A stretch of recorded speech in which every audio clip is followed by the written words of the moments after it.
Narrative-driven adventure games might be Don't Nod's bread and butter, but recent years have also seen the developer branching off into different genres with new and experimental projects. One such game was 2018's Vampire, an action RPG that, in typical Don't Nod fashion, put choice and consequence mechanics front and center. And though it was more than just a little rough and certainly felt like a studio's first crack at a genre it had been previously completely unfamiliar with, it also showed plenty of promise.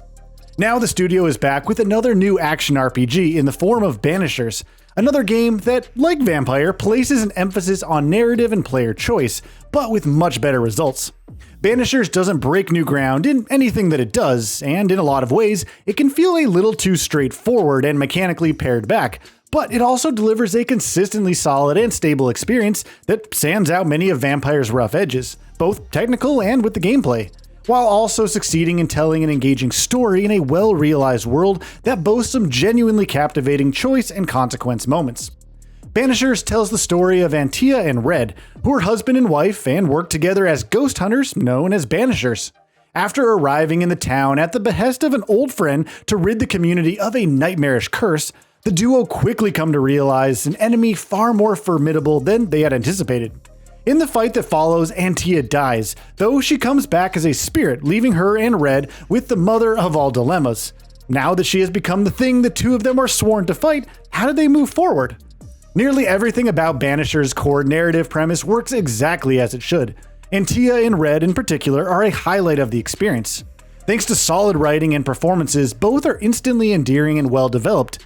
That in particular is something that games very rarely get right, but in Banisher's case, it's always a joy watching Red and Antia interact with each other, watching their relationship grow and change, and watching them have each other's backs in the face of a cavalcade of what seem like insurmountable problems. Just as strong as the leading pair is the game's setting. Combining a period setting with fantastical and occult elements, Banishers carves out a very strong sense of place that lends in a unique identity. A desire to learn more about the world and the ghosts that haunt it always remains one of the game's biggest driving forces, and through several arcs and narrative threads, Banishers does a great job of allowing players to examine its world through multiple different lenses and really immerse themselves in it. In typical Don't Nod fashion, the game also makes excellent use of choice and consequence mechanics. Now, don't get me wrong, The Witcher 3 this is not. Banishers is very much a smaller budget game, so you definitely shouldn't go in expecting something with the scale of, say, something like the breadth of a AAA experience. But within the framework that it establishes, it does a great job of utilizing its setting, narrative premise, and characters in making players make some legitimately captivating decisions. The majority of that comes from the internal struggle that Antia and Red face throughout the story.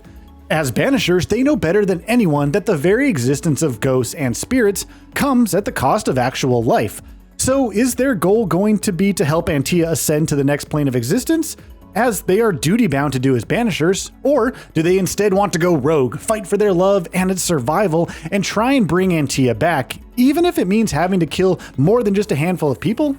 At the same time, on a more zoomed-in level, as you move from quest to quest and arc to arc, the game also presents you with smaller, more isolated stories, where investigating hauntings and curses can lead to some surprising revelations, where, once again, you're asked to make decisions based on what you found.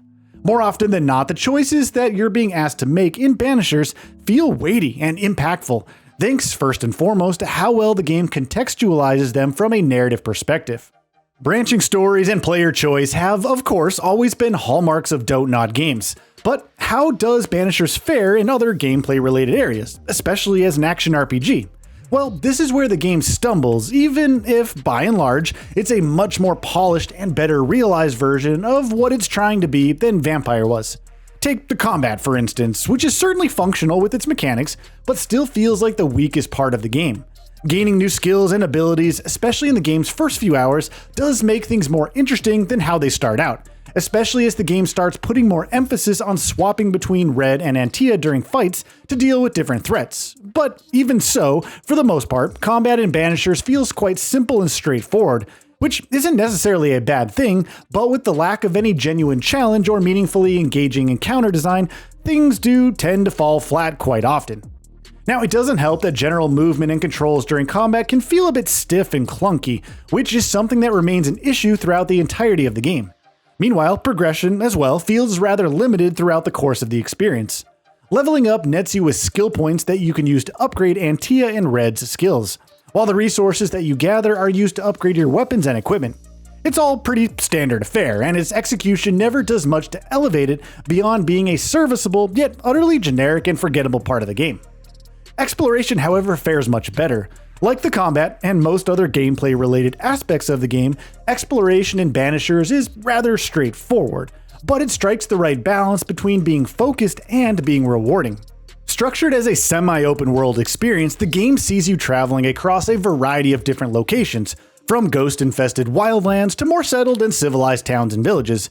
And though you do often have the freedom to explore and go off the beaten path, very rarely does the game present you with expansive areas, winding branching paths, or even super hidden content. Small detours and contained side areas comprise the bulk of exploration here, and for the most part, and the rewards that you get, most upgrade materials to side quests do their job of keeping things consistently engaging on at least a very basic level here. The game also often lets you return to previously inaccessible areas with newfound powers, which also adds another dimension to optional exploration. From a technical perspective, Banishers is definitely Dontnod's most impressive game to date. Again, you probably shouldn't be going in with expectations of a hyper-polished AAA blockbuster. You'll occasionally run into audio and visual bugs of different kinds, lip-syncing issues, and what have you, but on the whole, the game runs quite well and just looks really good. A lot of that is also down to the solid art design, which helps bring the game's world to life in impressive fashion. As I said at the beginning of this review, Banishers might not break any new ground, but though it walks in the well-trodden footsteps of a multitude of older choice and consequence-driven action RPGs, it does so while nailing most of the fundamentals. In particular, its story, storytelling, setting, player choice mechanics, and central protagonists serve as highlights of the game, so even when other aspects, like the progression or the combat, do feel like they're a bit of a letdown overall, Banishers remains an engaging experience. And with that, we reach the end of this video. Have anything to say? Let us know in the comments below. Also, we upload new videos every single day on Gaming Bolt, so please consider subscribing as it really helps us out. Thanks for watching.